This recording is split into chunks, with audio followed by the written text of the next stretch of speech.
mensagens que a gente fala aqui no púlpito têm a ver com esse tema. E ele é um tema desafiador, porque quando a gente para ir a fundo a respeito do que é se tornar um discípulo do Senhor, a gente vai ser confrontado em várias áreas da nossa vida, amém? O tema hoje vai falar sobre o verdadeiro discípulo de Jesus. E quando a gente fala o verdadeiro discípulo de Jesus, não é que a gente quer apontar para um cara e falar, esse cara é o verdadeiro discípulo de Jesus. Mas nós queremos trazer alguns princípios para que você e eu, nós sejamos verdadeiros discípulos de Jesus, amém? Eu gostaria de lembrar de um trecho que o pastor pregou no dia de aniversário da igreja, nós falamos no culto passado e eu vou repetir hoje. Não no intuito de vocês recordarem ou gravarem, mas se vocês quiserem fazer, fique à vontade. Mas Mateus 28, do 18 ao 20, fala que Jesus se aproximou dos seus discípulos e falou, foi-me dada toda a autoridade no céu e na terra. Portanto, vão e façam discípulos de todas as nações, batizando-os em meu nome, no nome do Pai, do Filho e do Espírito Santo, ensinando-os a obedecer a tudo que eu lhes ordenei. E eu estarei sempre com vocês até o fim dos tempos. Amém? Por que eu estou abrindo o culto com essa mensagem, irmãos? Porque Deus, por meio de Cristo, nos deu uma missão, que é ir por todo mundo e fazer o quê? Só que se nós não formos discípulos do Senhor, como nós vamos cumprir a grande comissão? Esse é o primeiro passo, irmãos. Como nós podemos ser um discípulo de Jesus? O que significa ser um discípulo de Jesus? O que significa seguir Jesus de perto? Então, a gente vai entender nessa mensagem que a condição natural de um discípulo, a condição natural de alguém que está andando em Jesus, é obedecer o próprio Senhor. Na verdade, a condição de um discípulo é seguir e obedecer o seu mestre. Sabia que existiam muitos mestres antes de Jesus? Vocês sabiam que aquele que veio preparar o caminho para o Senhor Jesus tinha seus discípulos? É o João Batista. Ele tinha vários discípulos. E o cara, ele era bonito, ele era um cara popstar, ele era um cara que tinha um canal no YouTube com milhões de seguidores? Não, ele era um cara que ficava no deserto, usando uma roupa super na moda, né, com peles de camelo, comia, quem queria comer com ele na época, né? Gafanhotos e mel silvestre. Fala, mel beleza, mas gafanhoto? Então esse era o João Batista. Ele era um cara que para a época dele arrepiava qualquer um. Eu acho que ele nem fazia barba, né? E aí você vê que ele tinha os seus discípulos. Ele falava a respeito de coisas que algumas pessoas começaram a entender. Isso que ele está falando é interessante, mas os nossos mestres, os rabinos, os fariseus, os saduceus, eles não falam dessas coisas. E ele veio com um propósito, que era mostrar que Jesus, ele nos seria dado, ele viria para a terra para nos salvar. Então, basicamente, como um mestre, como alguém que está à frente, como alguém que está liderando um movimento, essa pessoa faz os seus discípulos. E o discípulo, ele segue e obedece o seu mestre. Algum tempo depois que os discípulos receberam essa ordem do Senhor Jesus, que nós acabamos de falar aqui, a gente viu que eles permaneceram reunidos. E eles foram fazer o quê? Foram orar juntos. Porque Jesus falou que algo ia acontecer. Mas, de repente, o seu Senhor foi para a cruz, morreu, aí ele ressuscitou, afirmou para eles que algo aconteceria, mas que era para eles aguardarem até que o poder fosse dado do alto, que ele não os deixariam órfãos, mas eles deveriam permanecer em oração até que a promessa viesse. E no devido tempo, o que aconteceu? O Espírito Santo veio. O Espírito Santo veio, irmãos, não só para aqueles primeiros apóstolos, não só para os primeiros discípulos. O Espírito Santo veio para inaugurar a era da igreja. Atos dos Apóstolos. O pastor Chang gosta de falar, devia se chamar Atos do Espírito Santo. Porque por meio do Espírito Santo, a igreja começa a se mover por todos os lugares e a fazer o quê? Essa missão. Eles vão por todos os lugares, porque em Cristo nós recebemos autoridade no céu e na terra, para ir e fazer discípulos, e batizar eles no nome do Pai, do Filho e do Espírito Santo, e ensinar que eles obedeçam, que eles permaneçam nos ensinamentos de Cristo. E a promessa de Jesus é que Ele estaria conosco até o fim dos tempos, por meio do Espírito Santo. Jesus não está mais aqui. Se nós estivéssemos do lado de Cristo, nós poderíamos ver a sua mão furada, nós poderíamos ver o seu lado ali rasgado, nós poderíamos tocar e ver realmente que Ele tem um corpo, agora glorificado. Mas o Espírito Santo está no nosso meio. É o Espírito Santo que vai nos impulsionar a viver essa obra. E é Ele que vai forjar no nosso coração esse tanto desejo quanto o poder de ser um verdadeiro discípulo de Cristo. Nós precisamos, irmãos, dessa intimidade, dessa proximidade com o Senhor. E talvez, eu vou tentar ser breve na mensagem, eu tenho aqui um script para seguir, eu vou tentar trazer algumas questões práticas da minha própria vida, não que eu seja um exemplo, mas porque eu creio que, assim como muitos aqui, eu tive o desejo de um dia olhar para o Senhor Jesus e falar: Senhor, eu quero te seguir aonde o Senhor for. E eu tenho algumas figurinhas para trocar com a igreja a respeito disso. E nós vamos falar também de alguns tropeços que os discípulos vão dando no meio do caminho. Eu também tenho vários exemplos, talvez até maiores e mais desastrosos do que a vontade de seguir o Senhor logo de cara. Mas, ao mesmo tempo, nós vamos ler a palavra de Deus e aprender o que é ser um verdadeiro discípulo de Jesus. E o primeiro ponto é muito coerente nós falarmos de qual seria o primeiro passo para nós nos tornarmos um discípulo do Senhor. Mas antes de abrir o texto bíblico, eu queria que você tivesse com uma pergunta no seu coração. Você está afim de ser um discípulo de Jesus? É isso que arde no seu coração? Você tem o desejo de seguir o Senhor? Então essa mensagem, ela vai te impulsionar a ter esse desejo de permanecer seguindo o Senhor. Independente do que você já viveu, independente da situação que você está, independente de você ainda não ter alcançado aquilo que você acha que já poderia ter alcançado. Mas se você tem o desejo de seguir o Senhor, de ser um verdadeiro discípulo, então você está aí dando esse primeiro passo, amém? Nós vamos meditar no trecho de Lucas 5, de 1 a 11.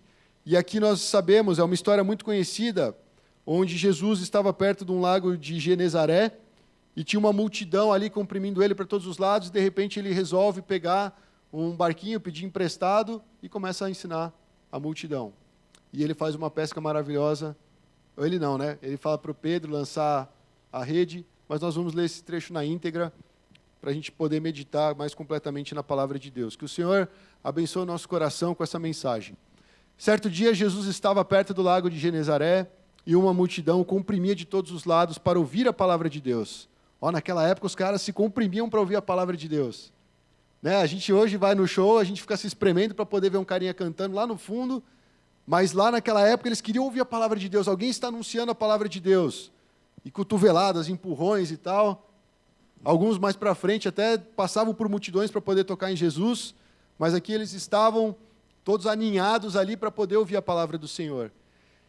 E viu à beira do lago 2 barcos, deixados ali pelos pescadores que estavam lavando as suas redes. Entrou num dos barcos, o que pertencia a Simão, e pediu-lhe que o afastasse um pouco da praia. Irmãos, talvez uma baía tivesse muitos barcos, não é verdade? Ainda mais num lugar onde eles viviam de pesca. Mas tinham 2 específicos ali, e de repente um deles pertencia a quem? Você acha que foi por acaso que Jesus foi lá? Você acha que Jesus... Talvez Simão, nossa, ele teve maior sorte, né? Ele foi o escolhido. Assim, o escolhido pela sorte, não. Jesus já sabia o que ele estava fazendo. E o barco de Simão estar lá não era por acaso. E pediu que o afastasse um pouco da praia. Então sentou-se e do barco ensinava o povo. E tendo acabado de falar, disse a Simão: vá para onde as águas são mais profundas, e a todos, lancem as redes para a pesca. Aí Simão respondeu: mestre, presta atenção nessa palavra, mestre, esforçamo-nos a noite inteira e não pegamos nada. Mas porque és tu quem está dizendo isto, vou lançar as redes. E quando o fizeram, pegaram tal quantidade de peixes que as redes começaram a o quê? Rasgar-se. Então fizeram sinais aos seus companheiros no outro barco para que viessem ajudá-lo. E eles vieram e encheram ambos os barcos, a ponto de quase começarem a afundar. Ó que bênção, é a pesca maravilhosa, amém? E ele fala que quando Simão Pedro viu isso, ele prostrou-se aos pés de Jesus e disse: afasta-te de mim, Senhor, porque sou um homem pecador. Pois ele e todos os seus companheiros estavam perplexos com a pesca que haviam feito, como também Tiago e João, os filhos de Zebedeu, sócios de Simão. Então Jesus disse a Simão: não tenha medo, de agora em diante você será pescador de homens. Eles então arrastaram seus barcos para a praia, deixaram tudo e o seguiram. Irmãos, tem muitas coisas para a gente falar nesse texto, mas eu quero tentar me atentar naquilo que eu escrevi, e se o Espírito Santo for iluminando, aí eu vou dando umas escapadinhas para tentar entrar em alguns temas específicos que esse texto nos mostra. Mas Jesus estava ensinando as multidões, e quando ele entrou no barco de Simão, aliás, provavelmente esse não foi o primeiro encontro de Jesus com Simão. Se você for ver lá em João Batista tinha discípulos que estavam andando com eles, e de repente apareceu Jesus e João Batista falou, ó, esse é aquele que eu estava anunciando, esse é o Cordeiro de Deus. E os discípulos ficaram curiosos, mas no primeiro momento eles não seguiram Jesus. E você vai ver em João que um desses caras era o próprio Simão. Ele já tinha visto Jesus. E como é que ele chamou Jesus? Eu enfatizei aqui na leitura, né? Mestre! Ele conhecia Jesus como sendo um mestre. Ele era discípulo de quem? João Batista. João Batista, eu sou discípulo de João Batista, mas esse cara é novo. João Batista está falando bem dele, João Batista está falando que ele é o cara, mas eu ainda não vi ele demonstrar isso. Ele pode ser um bom mestre, mas eu curto João Batista, eu sigo João Batista. E aí, Simão, naquele momento, tinha já visto Jesus, provavelmente já tinha ouvido falar de Jesus, afinal de contas, ele estava ensinando uma multidão. Todos naquela região já tinham ouvido falar de Jesus de alguma forma. As pessoas se juntavam para ouvir Jesus pregando, e quando ele pregava, eles se sentiam realmente, estamos ouvindo a palavra de Deus. E naquele momento, Simão foi chamado por Jesus para dar uma forcinha nesse momento da pregação. E assim que ele terminou de ensinar o povo, ele se dirige especificamente para Simão. E ele fala uma frase muito interessante: vá para onde as águas são mais profundas. Pensa nessa cena, irmãos. Ele estava sendo exprimido pelas multidões, as multidões lá se batendo para poder achar um lugar na praia. Ele vê o barquinho, se afasta um pouco, começa a ensinar a multidão. E começa a falar para todo mundo que estava na praia. E de repente, quando ele acaba de ensinar, provavelmente cada um vai indo para o seu canto, e ele vira para Simão e fala: Simão, agora eu quero tratar com você algo muito específico. Vamos para o fundo. Jesus, no seu discipulado, ele não se atenta somente a papos superficiais. Jesus, ele quer profundidade. Jesus, quando ele estava levando Simão lá para a profundeza do mar, lá para o mais profundo, ele sabia a atividade de Simão, mas ele sabia que ele poderia, a partir daquilo, ensinar algo que Simão nunca ia saber se não fosse por Jesus. E assim acontece conosco, irmãos. Quanto mais próximo nós estamos do Mestre, mais profundos nós seremos. O nosso discipulado tem que começar aí. A gente muitas vezes fala, li a Bíblia inteira, eu estou vindo na igreja, eu estou participando disso, estou participando daquilo, ok, legal, faz parte.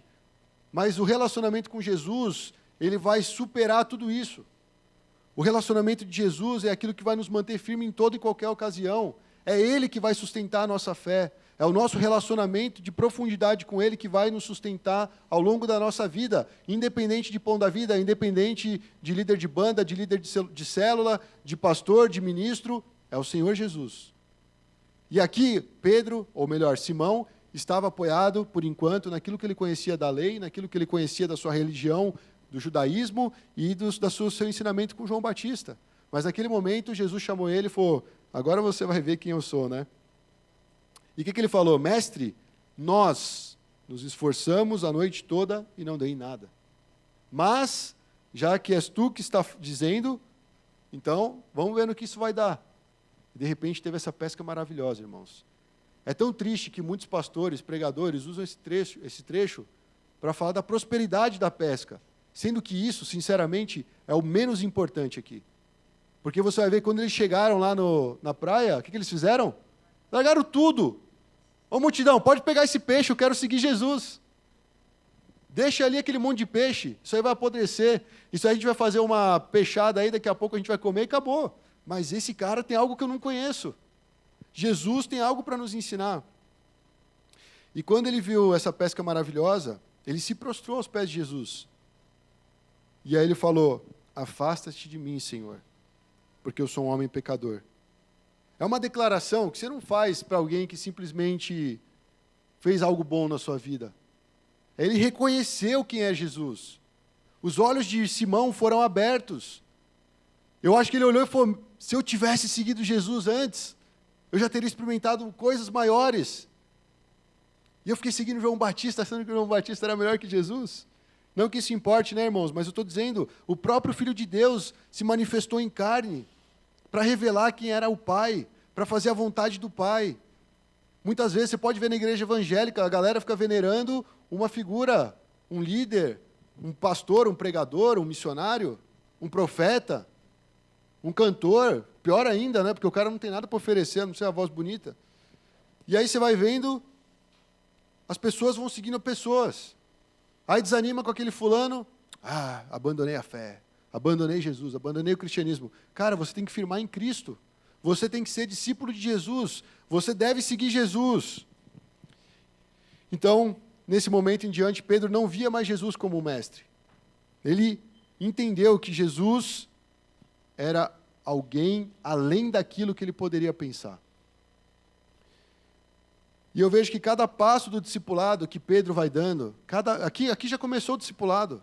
Talvez o Pedro não teve um movimento de seguir Jesus logo de início, mas quando ele ouviu Jesus falando, Pedro, podemos pegar esse barco e ir lá para ensinar a multidão? Beleza, vamos lá, Jesus.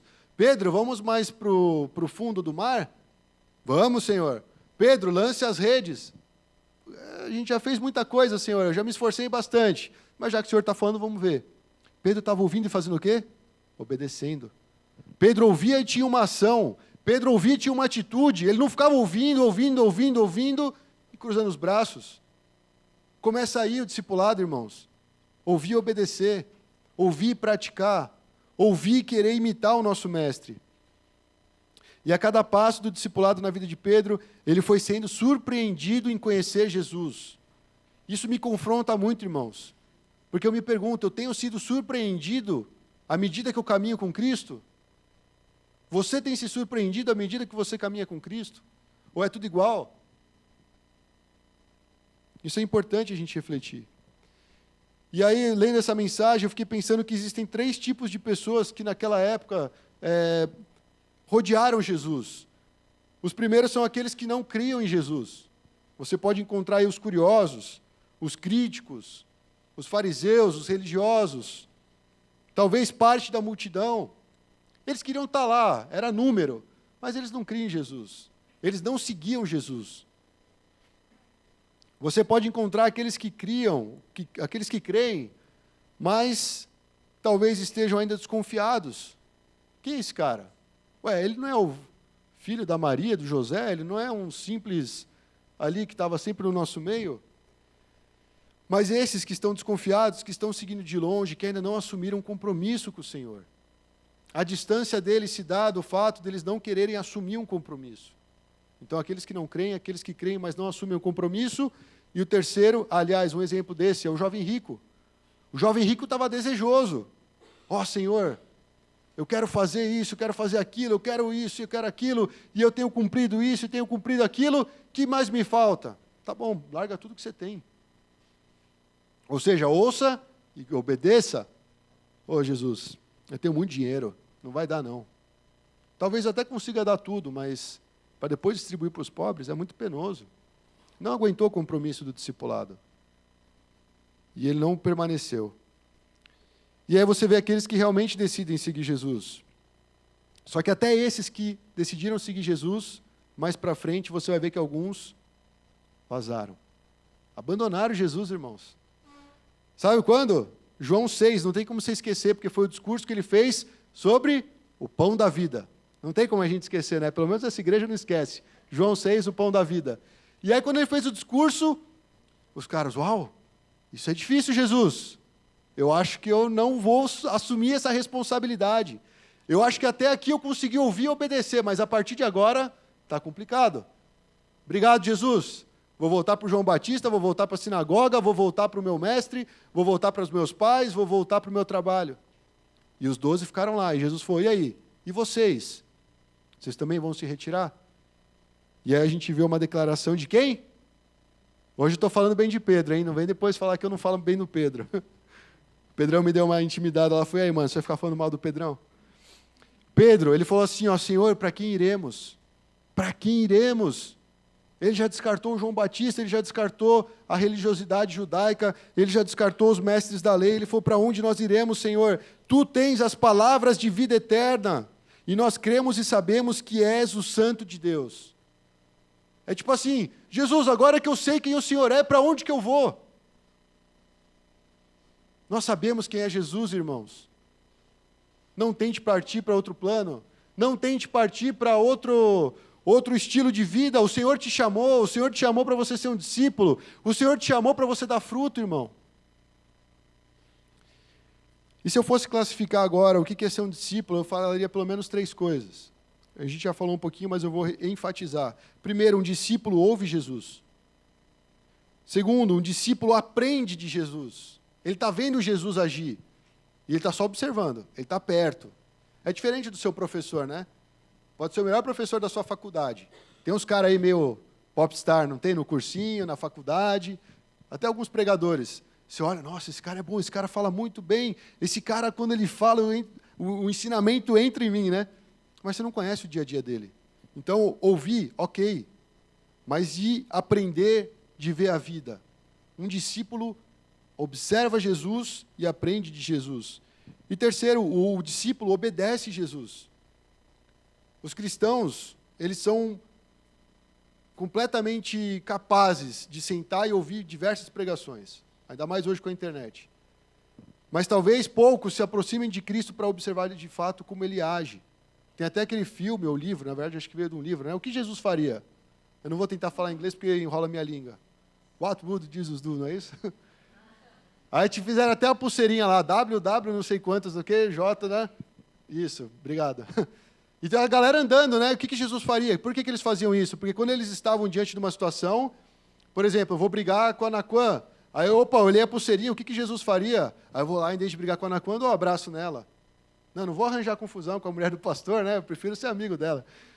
E assim vai. Então as pessoas começaram a agir pensando, o que Jesus faria? Isso vem de um livro que virou um filme depois. Mas você concorda comigo que isso parece um artifício de marketing, né? Porque se isso não for enraizado no nosso coração, é uma modinha, usamos uma pulseirinha. E agora o que esses caras estão fazendo? O que o Espírito Santo faria, né? Eles vão inventando outras coisas? Não sei. Mas a base aqui é o discípulo observar Jesus na palavra de Deus e falar, Jesus se comportava dessa forma. Quer ver um desafio grande? O que Paulo falava? Sejam meus imitadores, como eu sou imitador de Pedro. Não, como eu sou imitador de Cristo. Referencial. O nosso referencial tem que ser Jesus. E a gente se perde nisso, irmãos. Eu vou aprofundar aqui, não está no meu esboço. Mas a gente se perde aqui, sabe por quê? Porque às vezes a gente fica na discussão no nível do que eu acho, do que você acha, do que eu penso, do que você pensa, do que o mundo diz, do que a igreja fala. Mas a gente nunca para e pergunta, o que a Bíblia está falando? Porque a Bíblia é o referencial. O que Jesus faria nessa situação? Nossa, lá na igreja de Apocalipse aconteceu isso. O que Jesus fez naquele momento? Qual era a repreensão que Jesus estava dando para a igreja? E ali ser o nosso padrão. Não vir aqui adiante do nosso contexto e começar a dar os pitacos, começar a dar as opiniões, começar a argumentar, porque eu acho isso, eu acho aquilo, deveria ser assim, deveria ser assado. O que Jesus realmente faria? Não por causa da pulseirinha, mas por quem ele é. E nós, como imitadores, observarmos Jesus e falar, então é assim que eu quero me comportar. E o terceiro, como eu falei, obedecer. Ouvir, aprender de Jesus e obedecer Jesus. Mas o primeiro passo, irmãos, como é dito aqui no nosso primeiro ponto da mensagem, o primeiro passo para nós nos tornarmos um discípulo de Jesus é ter a revelação de quem Jesus é. Enquanto Pedro não enxergou, enquanto os olhos de Pedro não enxergavam quem era Cristo, ele continuava trabalhando na pesquinha, ele continuava indo no discipulado do João Batista, ele continuava na rotina dele normal. Mas um dia que ele viu que Jesus era o próprio Deus, ele teve a revelação de que aquele é o Salvador, aquele é o Senhor, aquele é realmente muito mais do que um mestre. Ele se prostrou, ele se entregou. E ele obedeceu quando Jesus falou, me siga. É impressionante como a vida de uma pessoa pode mudar quando ela abre os olhos e enxerga quem de fato é Jesus. Irmãos, quem é Jesus para você? É isso que vai definir toda a sua carreira até o final da sua vida. Muitos abandonam a fé. Muitos param de andar em comunhão com os irmãos. Cara, a igreja ela dá muitos motivos para isso. Se eu começasse a listar aqui, acho que todo mundo ia embora desanimado, deprimido, porque realmente a igreja ela pisa muito na bola. E quando eu falo igreja, eu falo nós como pessoas, não só a instituição. Nós como pessoas, muitas vezes nos ofendemos uns aos outros. Sem perceber, a gente tem atitude que está dando mau testemunho. Mas ainda assim é a igreja do Senhor. E por que a gente permanece em comunhão? Porque a gente é louco, a gente gosta de sofrer? Não, porque nós temos um referencial que é Cristo. É Ele que nos move a estar juntos todo domingo. É Ele que nos move a estarmos em comunhão uns com os outros ao longo da semana. É Ele que nos move a ligar para o irmão e perguntar: irmão, eu vi que você estava meio com uma cara meio estranha no culto, você está bem? Você quer uma oração? Você quer que eu vá te visitar? Você quer que eu caminhe junto com você? É uma prática, irmãos, a gente tem que aprender a fazer isso. Mas é por causa de Cristo. Reconhecer Jesus como Deus, como Senhor, como Salvador. E esse mesmo Cristo que Pedro teve um vislumbre, Isaías teve lá atrás. Ele viu Deus, ele falou: opa, peraí, eu sou o pecador, eu estou aqui condenando todas as nações, profetizando contra todos, mas eu sou o pecador, Senhor, quem sou eu para falar da tua palavra? E aí, ele confessando isso, tem um encontro verdadeiro com Deus. Jesus veio manifestar quem Deus é para nós, e ele se manifestou como sendo Deus. Sem isso, irmão, sabe o que nós vamos ter? Uma série de críticos, uma série de religiosos, uma série de pessoas que andavam como os fariseus lá do tempo de Jesus, ou até mesmo como aquela multidão que está interessada em ver o próximo milagre. Talvez a gente comece a formar esses caras, se nós não tivermos a visão de quem é Cristo. O primeiro passo para se tornar um discípulo é saber quem Jesus é. Quem Jesus é para você, irmão? Ah, é o Jesus que morreu na cruz. É isso que você conhece de Jesus? Lê um pouquinho mais a palavra. Busque mais o Senhor. Quando a gente estava cantando a música... quão lindo o seu nome é? Eu não sei o nome da música, é esse? É esse mesmo. Normalmente é o coro, né? Tem uma hora que eu falei assim, Jesus, o Senhor é invencível, o Senhor é poderoso, o Senhor venceu a morte, o seu reino é inabalável. E você começa a ver quem Jesus é e você fala: meu, é muito grande, é grandioso, é majestoso, é poderoso. Não é uma pessoa que se olha e fala: eu me admiro. Porque talvez Pedro olhasse Jesus assim: uau, ele é um bom mestre, está até no meu barco aqui, olha que legal. Mas de repente ele falou: é o próprio Deus que está no meu barco. E ele se prostrou e se entregou. Essa é a atitude que nós temos que ter. Eu queria compartilhar um pouquinho do meu chamado pessoal, irmãos. Eu não vou ser muito... tentar não ser muito... me alongar muito nisso, mas eu lembro de 2 momentos específicos da minha caminhada cristã. O primeiro, eu lembro que eu estava num retiro, talvez o primeiro retiro que eu fui com a Pão, e eu não lembro exatamente em que dia, o Sandrão lembra as datas, os horários, né, os momentos. Eu lembro assim, me vem assim a memória o que aconteceu na hora ali. Eu lembro que a gente estava no meio de um louvor e a ministra estava falando a respeito de uma consagração para o Senhor. E me vinha no coração o chamado pastoral, e mal eu sabia onde eu ia me enfiar, né? É igual o Pedro, falou: me segue, Pedro. Beleza, Jesus, vou te seguir. Mas ele não sabe o que estava para mim pela frente, não é assim? E de repente estava lá, e eu sentia, a única coisa que vinha no meu coração foi: Senhor, eu quero entregar minha vida para Ti. Esse era o que me movia para estar na igreja, para ler a palavra de Deus, para tocar no louvor, para fazer tudo o que eu estava fazendo. Eu falei: Senhor, eu quero viver para o Senhor. Eu quero ir até o fim por Ti. Olha as promessas, né? Os votos do tolo, né? Eu quero ir até o fim, Senhor. Se for preciso, eu vou morrer pelo Senhor. E foi assim, irmãos, que aquela chama começou a se acender. Isso foi no retiro. E outra vez foi quando eu estava no Promifé. Eu lembro que eu estava no ônibus. Eu fechei meus olhos e eu falei: Senhor, tudo que o Senhor quiser na minha vida, tudo que o Senhor tiver para mim, eu quero receber. Outra oração, talvez que não foi calculada, né? Glória a Deus. Irmão, só que acontece o seguinte, de fato, o Senhor conhece a sinceridade do nosso coração. O Senhor sabe o nível de entrega que você tem para Ele. Mas isso significa que Jesus vai falar assim: se você ouviu minha voz e se você quer me seguir, então vamos ver até onde você está disposto a me seguir. Jesus ouviu Deus: Pai, eu vou, porque o Senhor ama o mundo de tal maneira, e eu vou me entregar, eu vou dar a minha vida por cada pecador, para que eles creiam em mim e tenham a vida eterna. E Ele veio.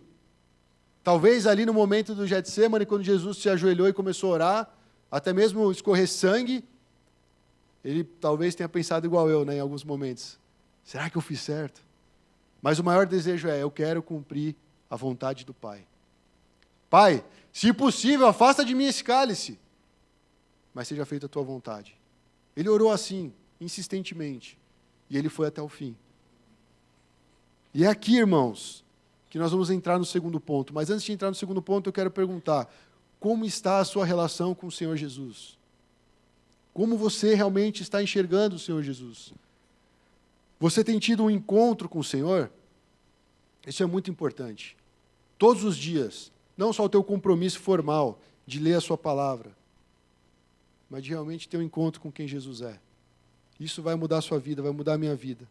E outra, a gente possui o desejo de continuar aprendendo, porque Pedro ali aprendeu uma grande lição, mas ele continuou dia após dia aprendendo mais.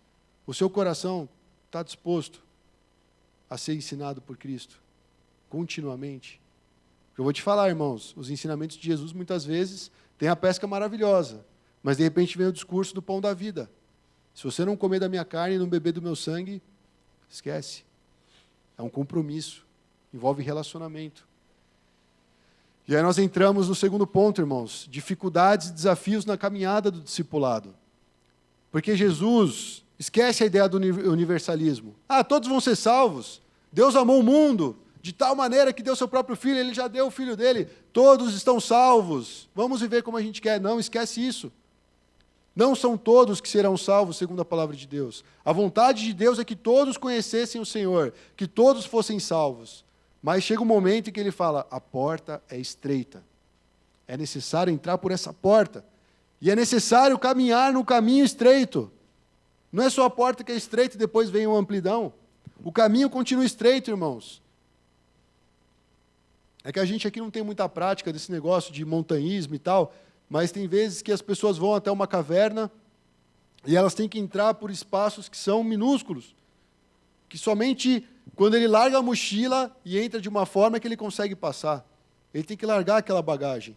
A gente carrega muita bagagem nessa vida. A gente tem muita coisa nas nossas costas. A gente tem muitos recursos. A gente tem muitas credenciais. E às vezes a gente tem que largar isso para trás e falar: eu vou entrar por essa porta estreita. Eu vou permanecer nesse caminho estreito. Porque o Senhor está comigo e Ele disse para passar por esse caminho. Então, irmãos, o primeiro passo é ter um encontro com Cristo. Mas o segundo implica nesse relacionamento com Jesus. Sem o relacionamento com Cristo, quando vierem as dificuldades, os desafios, a gente não aguenta. A gente quer pular fora. Por isso que eu estou falando, quando eu brinco, né? Na minha inocência, eu falava: Deus, eu quero entregar minha vida para o Senhor, eu quero que o Senhor faça comigo o que o Senhor quiser. Quando Deus começou a fazer o que Ele realmente queria na minha vida, eu comecei a fazer o quê? Senhor, glória, o Senhor é bom. Não, eu falo: Deus, o que o Senhor está fazendo? Está doendo? Você não está vendo o que está acontecendo, Senhor? Cadê você? É o deserto. É o momento da prova, é o momento da luta, é o momento onde você está sendo ali provado, como se você estivesse numa fornalha de fogo, porque existe a purificação do nosso coração. Não é simplesmente aceitar o chamado: Jesus me chamou, eu fui, e agora eu estou aí só na pesca maravilhosa. Não, cara, se você está só na pesca maravilhosa, isso é do diabo. Porque o Senhor quer forjar o nosso coração. O Senhor, Ele quer trabalhar o nosso caráter. Porque o objetivo do discipulado é você ser parecido, você ser semelhante ao seu mestre. Ele quer que você chegue a ser parecido com Cristo. Então, irmãos, o discipulado ele implica em relacionamento. É por isso que discipulado não é um método. É por isso que discipulado não se faz assistindo vídeo no YouTube. Relacionamento é vida, é olho no olho, é tocar a ferida, é sentir o cheiro, é limpar a lágrima, ajudar a se levantar, tirar o pó. Muitos me ajudaram nessa caminhada, irmãos, alguns que talvez nem estejam aqui conosco hoje, mas foram pessoas que Deus colocou no meu caminho. Alguns, graças a Deus, continuam aqui e Deus acrescentou outros, porque nós precisamos uns dos outros, irmãos. Eram 12 discípulos, não era só o Simão. Eu estou focando no Simão nessa mensagem, mas eram 12. E, na verdade, na caminhada, os 12 mais se atrapalhavam que se ajudavam. Mas depois, quando Jesus completou a obra dele, o Espírito Santo veio, aquela igreja começou a andar no trilho. E esse é o objetivo de Jesus na nossa vida. Então você pergunta assim: como se dá esse relacionamento? Nesse relacionamento, irmãos, você vai aprender a confiar em Jesus. Você começa a confiar em Cristo. Você começa a aprender a ouvir o Senhor Jesus. Nesse relacionamento que vai te sustentar nas dificuldades e nos desafios da caminhada. Você aprende com o próprio Cristo. Senhor, como eu devo lidar com essa situação? Senhor, como eu devo responder para aquela pessoa? Senhor, como eu devo tomar essa decisão? Senhor, eu quero fazer isso, mas também tem isso para eu fazer. De que forma eu devo escolher? Você aprende com Cristo, você aprende ouvindo Cristo e também você aprende a desenvolver uma obediência a Cristo. Então amanhã, ou melhor, ano que vem, quando eu fizer esse projeto de discipulado, eu vou ser um cara melhor? Não sei, porque o discipulado não tem um período, é a vida toda. Quando Jesus fala, vem e me segue, ele não estava falando assim, gente, é o seguinte, somente por 3 anos vocês vão ganhar um diploma, e aí vocês vão poder ir por todo mundo pregando o evangelho. Jesus sabia que o tempo era curto, mas após a morte e ressurreição, ele continua comissionando os seus discípulos. Não foi só para aqueles 3 anos. Pedro continuou aprendendo até o fim da vida dele. E sabe por que eu falo isso? Porque lá em Atos você vai ver que Pedro cometeu vacilo. O Pedro começou a fazer média na igreja. Ele que tinha tido um encontro com Jesus na pesca maravilhosa. Ele que viu Jesus transfigurado no monte. Ele que foi lá e negou Jesus e depois foi restaurado. Esse mesmo Pedro, quando chegava ali os judeus, começava a andar com os judeus. Os judeus iam embora, opa, gentios, vem cá, vocês são meus amigos. Aí os judeus chegavam, gentio, fica para lá, vocês são outra raça, eu vou andar com os judeus. Aí Paulo viu isso e falou, cara, o que você está fazendo? E deu uma bronca nele que está até registrado na Bíblia. Esse é o Pedro, ele continua aprendendo. Mas você vê um grande avanço na vida dele, depois que ele recebe o chamado, a restauração, o Espírito Santo. Mas ele continua sendo um discípulo. E assim será conosco, irmãos. Uma outra questão dos ensinos de Jesus, conclusão do Sermão do Monte, ela é dirigida aos discípulos. Ele fala, o discípulo que realmente escuta e aprende vai colocar em prática tudo aquilo que eu tiver ensinado. Se você olhar o Sermão do Monte, todos os cristãos, até os mais intelectuais, até os acadêmicos, os espirituais, todos que leem, eles vão falar, parece que é algo impossível de se praticar. Mas é um padrão bíblico, é o sermão de Cristo para a igreja, para o discípulo. E outra coisa, irmãos, eu quase estava me caindo aqui numa heresia. Eu cheguei a pensar que existiam cristãos que não poderiam ser discípulos. Aí o pastor, não que eu estava desenvolvendo isso, viu, irmãos? Eu estava só absorvendo as coisas que eu ouvia. E assim, ou você é um discípulo ou você não é. Não tem outra categoria. Você é um não crente, você é um crente e você é um crente discípulo. Não existe isso. Ou você é um cristão que está perto de Cristo, ou você é um cara que se diz cristão que não conhece a Cristo. Ou você está com Cristo, ou você não está com Cristo. João é assim, sim, sim, não, não, luz e trevas, pecado, santidade, e por aí vai. O caminho do discipulado, irmãos, ele é contínuo. Talvez você ainda não esteja mostrando os frutos que Cristo quer, mas se Cristo continua trabalhando no seu coração, e você continua indo para a palavra e procurando aprender do Senhor, você vai entender que apesar de longo esse discipulado, uma hora ele vai dar fruto. Uma hora o caráter de Cristo começa a transparecer na nossa vida. Porque foi assim com os discípulos. Um cara que viu Pedro levantar um coxo e viu Pedro negando Jesus, ele fala, esse cara parece que não é o mesmo. Mas ele já estava ali na caminhada de fé há muitos anos. Amém? O caminho do discipulado, irmãos, ele é longo, ele é para a vida toda, e nós vamos encontrar muitos desafios, nós vamos encontrar muitas dificuldades nessa caminhada. Jesus não mente a respeito disso. Jesus ele é bem enfático nessa questão. E a gente vê que o próprio Pedro, irmãos, ele pisou na bola muitas vezes. Isso mostra que nós vamos pisar na bola muitas vezes. Nós não vamos acertar todas, irmãos. E outra, Jesus não obrigou ninguém a acompanhá-lo. Ele fez o chamado, mas quem foi porque quis. E uma vez, irmãos, que nós estamos no trilho, nós vamos ter que lembrar dessas palavras de Jesus. Entrar no trilho é o quê? Você ouvir o chamado de Jesus e seguir, tá? Jesus disse aos seus discípulos, se alguém quiser acompanhar-me, negue-se a si mesmo. Tome a sua cruz e siga-me. Pois quem quiser salvar a sua vida, a perderá. Mas quem perder a vida por minha causa, a encontrará. Pois que adiantará o homem ganhar o mundo inteiro e perder a sua alma? Ou o que o homem poderá dar em troca de sua alma? Pois o Filho do Homem virá na glória de seu Pai com os seus anjos, e então recompensará a cada um de acordo com o que tenha feito.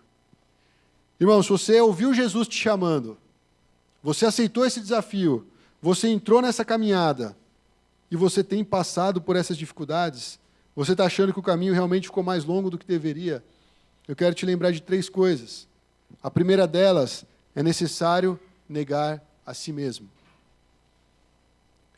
Nós temos que deixar, irmãos, o velho homem morrer dentro de nós. Negar a si significa realmente você colocar o seu egoísmo de lado. Significa você entender que você já não é aquele, ou nunca foi, na verdade, onde as coisas estão orbitando ao seu redor. É um momento de nós olharmos para nós e entendermos quais são as paixões que têm dirigido a minha vida.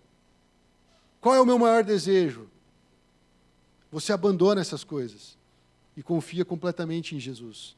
Senhor, a vida nova que o Senhor me deu, é essa que eu quero viver. Não mais como o velho homem. Só que a morte do eu, irmãos, ela é dolorosa. Abrir mão do que eu sou, abrir mão do que você é muito difícil. Por isso que se nós quisermos andar nesse trilho e continuar nessa caminhada, seguindo Jesus, Ele vai falar, você precisa negar a si mesmo. Essa experiência, irmãos, de negar a nós mesmos, vai nos colocar onde Jesus realmente quer que a gente esteja. O segundo ponto, toma a sua cruz.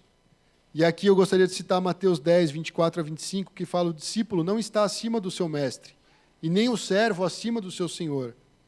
Basta ao discípulo ser como o seu mestre, e ao seu servo como o seu senhor. Jesus nos chama aqui para morrer, irmãos.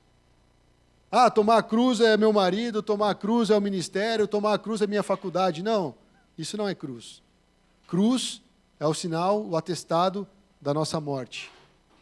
É quando nós realmente vamos rumo à vontade de Deus e fala, eu quero ser aniquilado em Cristo e viver e ressuscitar para Cristo. É realmente anular a nossa vida, irmãos. E isso tem uma ligação com as aflições de Cristo. Não significa que nós, sofrendo nesse mundo, nós estamos melhorando o que Jesus fez na cruz. Tudo que Ele fez na cruz foi completo, foi suficiente. Mas nós, nos conformando ao nosso Salvador, nós vamos participar também da glória dEle. 1 Pedro fala isso. A carta de Pedro, ele amadurece a ponto de explicar a respeito do sofrimento nessa vida. Sofrer como um cristão é algo que agrada o Senhor. Eu não entendo esse mistério, irmãos. Gostaria que fosse assim, quanto mais doce você comer, mais você alegra a Deus. Mas não é assim que acontece. É conforme a gente aguenta a pancada da vida, conforme a gente se mantém firme no caminho do Senhor, conforme a gente aceita o discipulado, a gente alegra o coração de Deus. Porque nós estamos sendo mais parecidos com Cristo. Nós não podemos, irmãos, participar do benefício de Jesus, os benefícios de Cristo, a menos que a gente ande no caminho da obediência que Ele coloca diante de nós. Isso aqui é uma lição muito difícil, irmãos. Falar é muito fácil. Eu estou aqui pregando, está uma beleza. Agora, quando vem para a minha vida, uma vez um professor falou para mim assim, qual que é o lugar da sua obediência? Ele gosta de falar essas coisas que você fica pensando 2 horas, né? Eu falei assim, normalmente o lugar da minha obediência é onde eu quero fugir. Eu não quero permanecer ali, eu não quero fazer aquilo para mim parece errado, aquilo para mim não é gostoso, mas eu tenho que fazer, porque eu preciso obedecer ao Senhor naquele aspecto. Então eu faço a mesma pergunta, qual é o lugar da sua obediência? Como você completa a sua obediência a Cristo hoje? O que você precisa fazer para demonstrar que de fato você tem sido um discípulo, que está ouvindo o Senhor e está cumprindo a vontade dEle? Isso faz parte da cruz, irmãos. Primeiro, nega-se a si mesmo.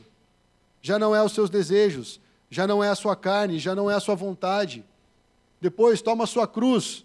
É o sinal da sua morte. É o nosso atestado da morte para o mundo, da morte para nós mesmos, da morte do nosso ego. Cara, quem prega isso, quem prega essa palavra, que é uma palavra verdadeira, no mundo de hoje, é um louco. Porque você encontra palestras motivacionais, você encontra os gurus, os coaches e tudo mais, incentivando, você pode, yes, you can, não é? Esse é o mote da geração, elevar o homem, falar que você é alguém, falar que você é poderoso. Só que isso é antibíblico, irmãos. Se nós somos discípulos, ou a gente ouve o discurso do mundo, ou a gente ouve Jesus falando, você precisa negar a si mesmo, você precisa tomar a sua cruz e me seguir, que é o terceiro ponto. Siga-me. Foi essa palavra que Jesus disse para todos os seus discípulos, irmãos. Eu creio que aquele momento que eu estava no culto, ouvindo a ministração, ouvindo as orações e o louvor, Jesus estava falando, Alberto, me segue. E era irresistível o chamado dele. Eu falei, Senhor, eu vou te seguir. Só que aí foi acontecendo a caminhada. E opa, esse caminho está ficando apertado, Jesus, que é o que nós estamos falando nesse ponto. E aí Jesus olha para mim e fala, negue-se a si mesmo. Toma a sua cruz. Continua me seguindo. Foi o mesmo chamado do início.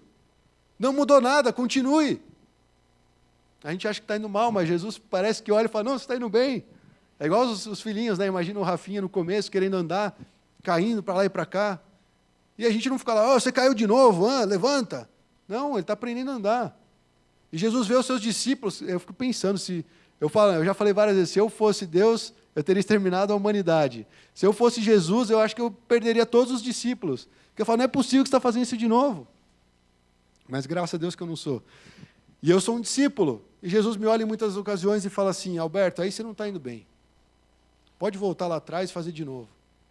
Os técnicos fazem isso, né? O pessoal, os atletas, né? Você tem que chutar no gol, chuta 30 vezes. Aí o cara olha e fala, você está chutando mal. Não, mas eu estou chutando bem. Não, cara, você não está. Os alunos, né? Eu sei, você não sabe, porque você está errando a escala. Não, eu sei, então faz. Está errado. Não, eu sei. Você não sabe. E por aí vai. A nossa vida às vezes é assim, a gente fica patinando em algo.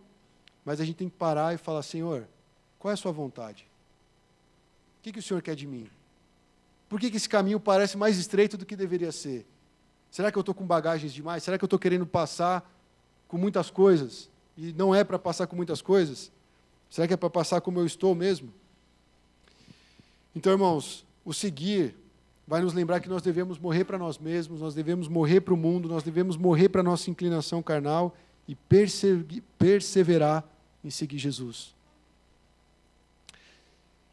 E aí você fala assim, tá, Jesus, eu sei, mas é tão difícil. Aí nós temos um terceiro ponto aqui, irmãos. Qual que vai ser o fator que vai nos motivar a permanecer e persistir na vida do discipulado cristão? Porque muitas vezes na minha pregação eu parei no ponto 2. E muitas vezes essa foi a resposta para mim.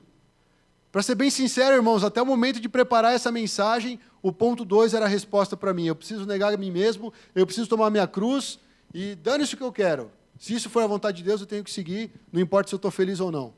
Só que Jesus não fala isso na palavra.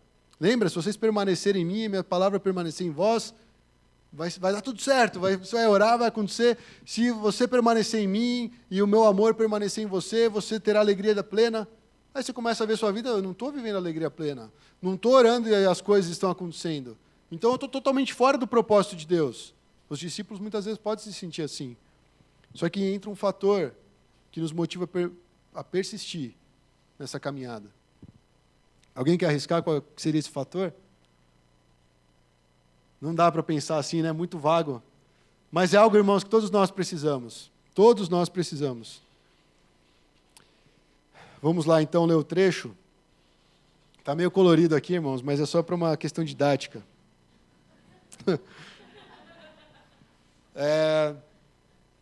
Nesse momento, nós já encontramos Pedro completamente destruído por algo que ele fez que ele imaginou que ele nunca fosse fazer. Pedro viu a pesca maravilhosa. Pedro seguiu Jesus. Ele ouviu os ensinos de Jesus. Ele até foi comissionado para pregar o evangelho, expulsar demônios e curar enfermos. Ele foi, e quando ele voltou, ele ficou maravilhado. Ele viu Jesus ser glorificado. Ele viu Moisés lá no monte junto com Jesus. Ele conseguiu proclamar que Jesus tinha as palavras de vida eterna. Pedro ele alcançou vários feitos, mas num determinado momento da vida dele, ele negou o Senhor. Quantas vezes nós, afirmando que somos discípulos de Jesus, nós estamos negando o nosso Senhor? Isso acaba com a gente. Porque é assim, Senhor, eu vim aqui domingão, coração aquecido, declarando, cantando no louvor, abraçando meus irmãos, ouvindo a palavra de Deus. Aí segunda-feira a gente já está tudo murcho. Nós estamos negando o Senhor. Porque esse momento vai passar, irmãos. Amanhã é você e Jesus. É o seu caminho do discipulado. A sua semana é com Cristo, vivendo no discipulado. Mas muitas vezes a gente tem essa atitude de Pedro, de negar Cristo. E Pedro, sabe o que, cara, essa palavra para mim na Bíblia é linda. Não é tão bonita porque foi triste, mas fala que Pedro chorou amargamente. Cara, é quando você pisa na bola com alguém que você ama. Aí ele pisou na bola com Jesus de uma forma que ele... Sabe quando você está tão cheio que você nunca vou fazer isso? Ele até falou, vamos lá, se Jesus for morrer, nós vamos morrer todos juntos. Ele negou Jesus. E aquilo lá afetou completamente a vida dele. Ele ficou desnorteado, irmãos. E para piorar, ele não só negou Jesus, como também o próprio Jesus morreu. Como é que você consegue chegar para uma pessoa que está morta e falar, me perdoa, Senhor, porque eu te neguei? Ele ia carregar aquilo a vida inteira. Aquilo estava no coração dele, corroendo ele por dentro. Sabe qual foi a primeira atitude de Pedro? Vou voltar a pescar. Vou voltar porque eu estava fazendo antes. Tudo que eu vivi com Jesus eu vou jogar no lixo, porque ele morreu. Eu não tenho mais relacionamento com Cristo. Esse relacionamento foi quebrado. Eu vacilei. Só que aí, cara, Jesus ressuscitou. Cristo está vivo, amém? Cristo está vivo na nossa vida, irmãos. E essa passagem é linda, eu estou me segurando aqui para não chorar. Porque é o momento que Jesus vai até esse Pedro destruído. Esse Pedro que negou ele. E ele fala assim, Simão, filho de João, você me ama realmente mais do que estes? E ele diz, sim, Senhor, tu sabes que te amo. E ele fala, cuide dos meus cordeiros. Aí Pedro talvez já estivesse indo andando assim, né, saindo meio de fininho. Aí, ô Pedro, vem cá, Simão, filho de João, você realmente me ama? Ele respondeu, sim, Senhor, tu sabes que te amo. Pastorei as minhas ovelhas. E pela terceira vez, ele fala, Simão, filho de João, você me ama? Aí Pedro ficou magoado por Jesus ter lhe perguntado pela terceira vez, você me ama? E ele disse, Senhor, tu sabe todas as coisas e sabe que te amo. E Jesus fala de novo, cuide das minhas ovelhas. O que vai me manter no caminho de Cristo não é o fato de eu me negar, não é o fato de eu carregar a cruz, mas é o fato de amar o Senhor. E essa lição eu demorei para aprender e acho que eu estou aprendendo ainda. Eu achava que era suficiente eu negar a mim mesmo. Ah, vou negar minha vontade. Ah, não vou bater de frente aqui. Ah, eu não vou entrar nessa discussão. Ah, deixa o cara seguindo lá. Tá bom. Mas isso tudo era como se fosse Pedro negando Jesus. Vai acumulando amargura no coração. E de repente, você vê Jesus vindo para aquele discípulo que o negou e falando assim, tu me amas? A Anacô vai lembrar, na terça-feira, na reunião de ministros, o pastor perguntou, o que Deus tem falado com vocês ultimamente? E eu peguei a passagem lá de Apocalipse, que a gente está cansado de ler, para a igreja de Éfeso. Ele falou assim, conheço teu esforço, conheço teu trabalho duro, você está perseverando, mas eu tenho algo contra ti. Você abandonou aquele primeiro amor. E eu confessei, eu falei, Senhor, eu abandonei o primeiro amor. Eu estou na prática, eu estou na obra, eu estou incentivando. Mas essa força que me motiva a continuar pastoreando as ovelhas, amando vidas, congregando na igreja, esse amor não pode esfriar, irmãos. Então, quando Jesus vem te restaurar, Ele quer restaurar o amor que você tinha por Ele. O nosso amor parece que está difuso, a gente não sabe o que a gente está amando. A gente não sabe se é o louvor que a gente está tocando, a gente não sabe se é a música, a gente não sabe se é o estudo que nós estamos dando, a gente não sabe se é a célula que a gente frequenta, a gente não sabe nem se é essa igreja que nós estamos. A gente está perdido. E de repente Jesus vem restaurar e fazer a pergunta para cada um dos discípulos, tu me amas? E é engraçado que Jesus não fala tu me amas e dá um abraço. Ele fala, então vai pastorear meu rebanho. A forma que nós mostramos que nós amamos o Senhor é se nós fazemos a vontade dEle. É se nós cumprimos o chamado dEle, irmãos. E eu vejo assim, Pedro, depois de tanta experiência, ele fala assim, realmente, o Senhor sabe, Deus, que eu te amo, mas tem uma questão aqui da forma de amor que Jesus está perguntando, e Pedro não consegue responder da forma de amor que Jesus quer que ele responda. É como se fosse assim, Jesus, você sabe que eu te amo, tipo assim, igual eu amo o Sandrão, ele é meu amigo, legal. Ou igual eu amo minha esposa, é um amor mais próximo, íntimo. Mas não é aquele amor de entrega. Um amor que é o amor de Deus. É um amor sacrificial. É um amor limitado, em certa forma. E Jesus está querendo um amor muito maior do que o amor de um amigo. É isso que Jesus quer dos seus discípulos. Então nós conhecemos Jesus, temos a revelação de quem Jesus é, nós entramos no caminho do discipulado, começa a trepidar tudo, começa a chacoalhar, começa a doer, mas a gente fala, Senhor, tudo bem, eu entendi, eu vou me negar, eu vou negar a minha natureza, eu vou abrir mão disso e daquilo, e vou continuar te seguindo. E de repente Jesus fala, você me ama? É isso, irmãos, que vai mostrar que a igreja é forte.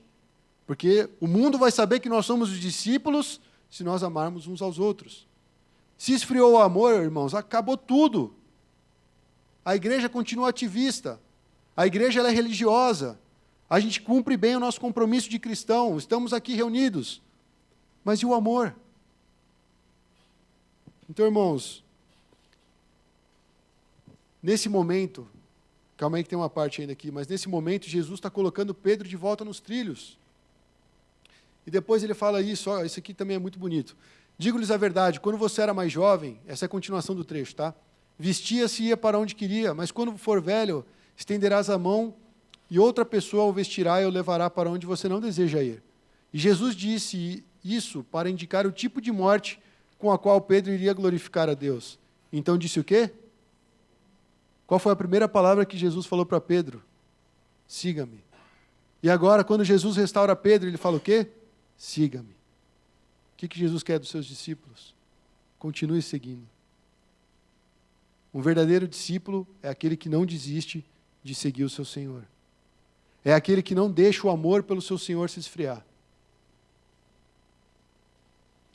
E é engraçado porque Jesus ele restaura Pedro e de repente fala assim, ó Pedro, você vai glorificar a Deus com esse tipo de morte. Tipo assim, ó, o final da sua vida é esse, mas siga-me. Um dia você vai morrer, mas até lá, me siga. Concluindo essa mensagem, irmãos, ser discípulo de Jesus vai implicar em ter esse encontro real, verdadeiro com o Senhor. Esse é o primeiro passo. Sem conhecer Jesus, irmãos, não é possível ser discípulo de Cristo. E no caminho do discipulado, irmãos, nós vamos ser desafiados a entrar pela porta estreita, a continuar seguindo pelo caminho estreito. Mas Jesus vai estar conosco todo esse tempo, para nos dar força, para nos direcionar, para nos dar encorajamento, para talvez aquecer o nosso coração e nos tornar dispostos a negar a nós mesmos, tomarmos a nossa cruz e segui-lo. Mas por último, esse amor por Jesus, irmãos, é o que vai nos motivar a permanecer nele até o fim. Esse amor é o que vai nos ajudar e nos motivar a permanecer com ele até o fim. Esse amor, ele não pode ser esfriado. Esse amor, a gente não pode deixar, é aquela ideia, guarda o teu coração, porque dele depende toda a sua vida. Esse amor de Cristo, nós devemos proteger de todas as formas. Porque relacionamentos vão tentar esfriar esse amor. Muitas vezes a situação familiar, muitas vezes a situação ministerial, muitas vezes os seus desafios na sua profissão vão tentar minar esse amor por Cristo. E vão perguntar, será que Jesus realmente é tudo isso que você pensa? Será que vale a pena essa sua entrega? Será que isso vai dar em algo? Então, irmãos, esse amor não pode ser abalado. Nós precisamos olhar para o Senhor e lembrar que Ele está nos chamando para segui-lo. E Ele espera uma resposta de cada um de nós. Qual que vai ser a sua resposta para o seu Senhor? Vamos ficar de pé?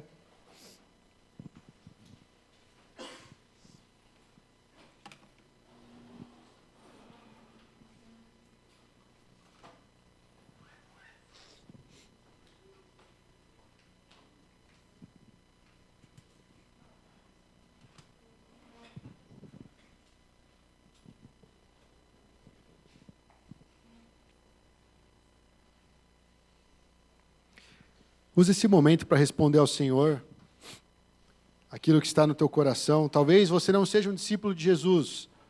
Depois você ouviu essa mensagem, você viu o que aconteceu na vida de Pedro, o que tem acontecido na vida daqueles cristãos que são fiéis ao Senhor, e você está falando, Senhor, eu quero te seguir. Ou talvez você esteja no meio da tribulação, passando várias dificuldades, até querendo negar a fé, até querendo chutar o balde. Mas essa mensagem falou com você. Falou, continue perseverando. Talvez seja necessário negar assim um pouquinho mais. Talvez seja necessário olhar para a cruz. Talvez seja necessário permanecer seguindo. Ou talvez você seja alguém que tem se mantido fiel. Você entende que você tem andado nesse caminho de discipulado com o Senhor, mas que o seu amor esfriou.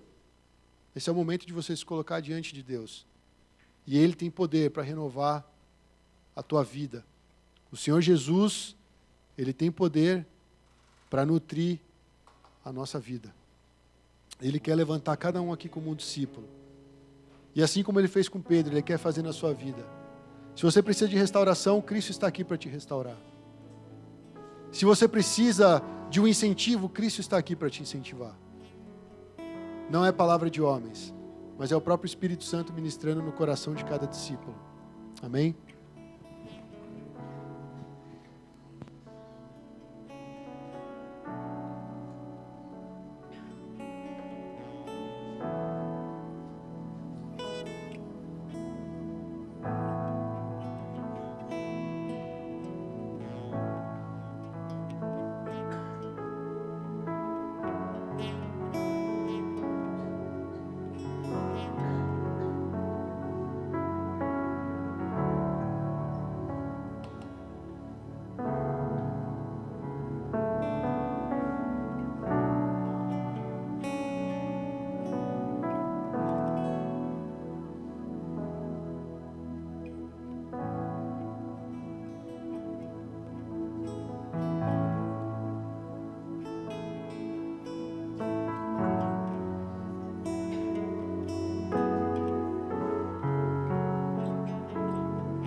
Se está no seu coração seguir a Jesus, então você precisa assumir um compromisso com Ele. O Senhor, Ele ama cada um de nós. Ele nos chama para fazer parte do seu reino. E Ele não nos deixa só. Nós não estamos sozinhos. Mas Ele quer uma resposta sobre a sua palavra quando Ele diz: siga-me. Senhor, neste culto nós estamos dizendo sim ao teu chamado, Senhor.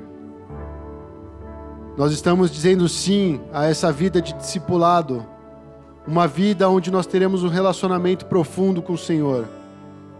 Uma vida, Senhor, onde nós escolheremos abrir mão dos nossos desejos, abrir mão das nossas vontades, para fazer a sua vontade, Senhor.